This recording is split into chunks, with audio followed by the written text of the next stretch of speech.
কি রে মন খারাপ করে বসে আছিস কেন? আর বলিস না রে, ভাইটার ফুলসজ্জা হওয়ার পর থেকে আমাকে চিনতে পারে না।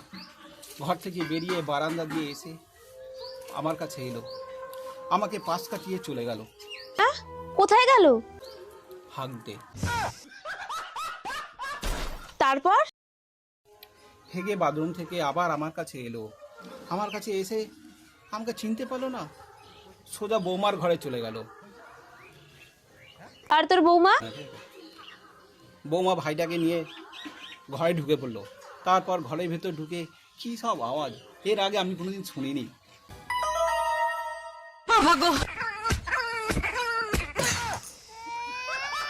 শালা হারামজাদা, বিয়ে তো করিসনি আর কোনো মেয়ের সাথে প্রেমও করিসনি, তাহলে ওইসব চিৎকার শুনবি কোথা দিয়ে?